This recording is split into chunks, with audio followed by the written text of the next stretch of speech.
ain't see me, you Stevie. Wondering how I reach more evolutions than Evie and make it look easy. What is up, Earth's mightiest subscribers? It's Ernie, Blerd without fear. Welcome back to the channel. All right, today's video, we're going to be talking about Marauders, number 24 by Jerry Duggan and Phil Noto. And in this video, we are going to finally discover exactly where, or more importantly, who Emma Frost got her fancy submarine slash boat slash UFO ship known as the Mercury from. And more importantly, we're also going to learn exactly why this person is incredibly dangerous, and just as important still, exactly where on Earth is Sebastian Shaw's once thought dead wife, Lord's Chantal. We're going to talk about all this and more right now. But first, if you want to see more awesome videos like this one, make sure you hit that subscribe button. And if you enjoy the video, I humbly ask that you share it all over the internet with all your friends and Hulk smash that like button because it really helps the channel out. Now that that's said, let's talk about Marauders number 24. With this issue, pretty much the main thing that we're really going to be talking about here is the almost origin of Emma's mysterious ship slash boat slash UFO, the Mercury. This is something that we've seen her using more often than not since House of X, this boat that mysteriously turned into a flying saucer that seems to be operated by telepathic means, which is perfect for her considering that she's a telepath. But we've seen the ship pop up more often than not. Sometimes operated by Emma Frost herself, other times operated by Christian Frost, her brother. It's a ship that just kind of happened into Emma Frost's possession. And going back to, I believe it was Marauders number 10, we even get some throwaway dialogue when Emma and Pyro are talking about the fact that the ship just turned into a UFO and how she actually acquired the ship, and more importantly, how this is actually happening. And she simply waves the question away, saying, yes, it's a tale for another time. That was something that she literally meant both to Pyro and was also a message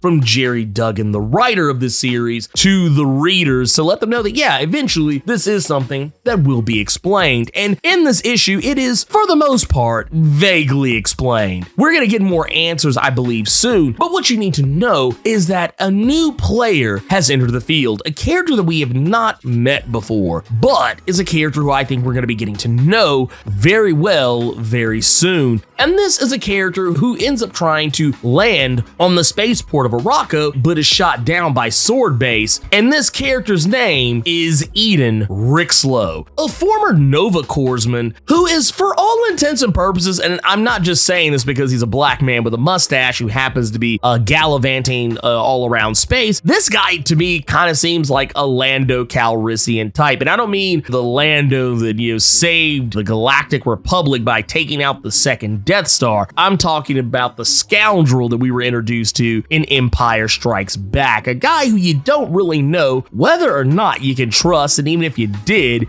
he would probably end up screwing you over somewhere down the line. Anyway, this guy is 100% a scoundrel, 100% a guy who is a criminal, and while yes, he has worked with the Nova Corps, he has also impersonated the Nova Corps before. He has stolen their property. He has committed all sorts of crimes in the area of assault, grand larceny, attempted murder, and very likely actual murder, and attempted resurrection of the dead. He is considered to be, for all intents and purposes, a product of his environment, and it's even questionable whether or not his name is even actually Eden Rixlow. We also find out he has another alias by the way of the name Dean Lorix, and another one, Bajan. The guy is a tough customer and he doesn't seem to fear anything, like at all. When he lands on Sword Base, he immediately is on the offensive. And what he wants is to speak with Emma Frost because she is the one who stole his ship. And that ship was the Mercury. Now, what was actually going on there behind the scenes, we don't really know, but Emma does give us some very vague ideas about what actually happened. They were working an op together and that she had wiped his memory when the operation was complete. She also decided to take his ship as well, though I don't think she wiped his memory of that little tidbit. While we do know that this guy is keenly aware of her telepathic prowess because he is in fact wearing a psi blocker to block out any of her potential psionic attacks, he is not aware of the fact that her skin can be turned to diamond. More importantly, he's not even aware that Kate Pryde has the ability to phase through solid matter. It kind of turns into this rumble in the cantina at Mos Eisley situation, but at the same time, everything kind of gets turned on its head when Kate gets the drop on Eden, and Eden gets the drop on Kate, and Emma gets the drop on Eden. Now at the end of it all, Eden does want to basically get revenge on Emma. He doesn't really care who he kills to get it, even taking what looks very similar to a thermal detonator from Star Wars and hucking it at her, basically saying that, yeah, all I want to do is kill you. And as he hucks it at her, Sebastian Shaw, who happened to be in the bar drinking at the time, he takes it and breaks down the explosion and stores the energy for himself. Something I think that may or may not play dividends within the next couple of pages. Now, once witnessing this instance, it does become very obvious to Eden that he's probably not going to win this fight. And it becomes even more obvious to Sebastian Shaw that this guy clearly wants to be paid and he wants compensation. He demands satisfaction, and Sebastian Shaw knows exactly how to deal with people like that. The group basically goes as far as to pay Eden off in Mysterium, what is about to become the new currency in the galaxy. And in a scene that's very reminiscent of Empire Strikes Back, even some panels that are very reminiscent of a certain exchange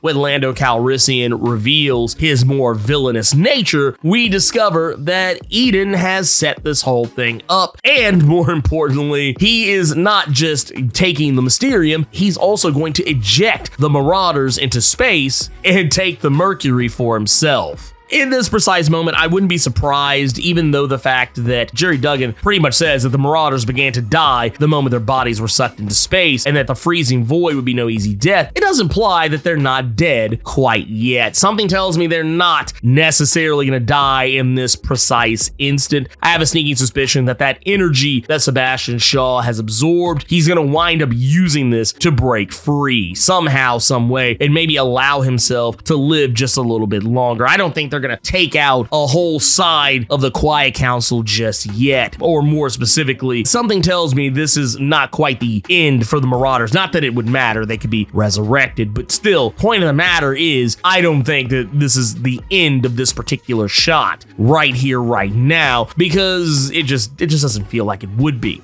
That said, while all this is going on, we're also going to find out where exactly is Lord Chantal right now that Sebastian Shaw has finally learned the truth that Lord Chantal was never dead at any point, was never killed during that Sentinel attack way back in classic X-Men number 7 back in 1986. We're going to learn that she's actually right outside the X-Men's treehouse. You see, there's someone getting ready to huck a Molotov cocktail at it, and it just so happens Lord Chantal is right there to intercept. And this is a Lord Chantal who doesn't seem to be very different from the Lord Chantal that we've known in the past. And whether or not her power levels have increased since we last met her, once again, she was a teleporter, and a very short range teleporter at that. She couldn't teleport terribly far. So whether or not she has improved her abilities remains to be seen, but whatever's going on, she seems to have business with the X-Men, and I'm very curious to see how this all plays out. That's pretty much everything you kind of need to know about this issue, the breakdowns and everything, the connections. Now, while I will say that I do wish we would have gotten in this issue maybe back to the art stylings of Matteo Lolli or Stefano Caselli, I did think that Phil Noto did a pretty good job here. There were a couple of spots in the comic I thought were a little rough, and there was also some other spots where I felt that I felt like the storytelling was a little loose in this particular issue. All of that aside, it was still a fun issue, and it does actually expand more on what's going on planet Arakko now that mutants have pretty much terraformed Mars. They basically turned it into a almost more Star Wars style